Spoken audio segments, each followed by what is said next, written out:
ఒంగోలులోని trunk road విస్తరణ పనులు సంక్రాంతి తర్వాత ప్రారంభించనున్నట్లు శాసనసభ్యులు దామచర్ల జనార్దన్ రావు వెల్లడించారు.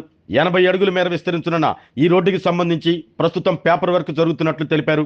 రంగారెడ్డి చెరువు పక్కనే గల గాంధీ పార్క్ వద్ద జరుగుతున్న రోడ్డు విస్తరణ పనులను ఎమ్మెల్యే నేడు పరిశీలించారు. రోడ్డు పక్కన ఏర్పాటు చేసిన హోర్డింగ్ బోర్డులను తొలగించాలని మున్సిపల్ ఇంజనీర్లను ఆదేశించారు.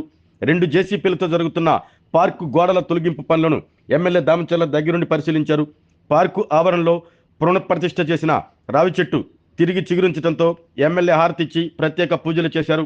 అనంతరం రంగారెడ్డి చెరువు కట్టపై ఉన్న వాకింగ్ ట్రాక్ను పరిశీలించారు. కొంతమంది వాకర్స్ కొన్ని సమస్యలు ఎమ్మెల్యే దామచర్ల దృష్టికి తీసుకురాగా వాటిని పరిష్కరిస్తానంటూ హామీ ఇచ్చారు. అక్కడే గల జిమ్ను కూడా దామచర్ల పరిశీలించారు. పక్కనే ఉన్న పంప్ హౌస్ను కూడా ఎమ్మెల్యే దామచర్ల పరిశీలించి దాని నిర్వహణ గురించి ఆరా తీశారు. అనంతరం ఎమ్మెల్యే దామచర్ల మీడియాతో మాట్లాడుతూ ఒంగోలు నగర అభివృద్ధిలో భాగంగా రోడ్డు విస్తరణ పనులు చేపడుతున్నట్లు చెప్పారు. భవిష్యత్ అవసరాలను దృష్టిలో పెట్టుకుని నగరంలో రోడ్డు విస్తరణ పనులు జరుగుతున్నాయని ప్రజలు కూడా సహకరించాలి అంటూ ఎమ్మెల్యే కోరారు.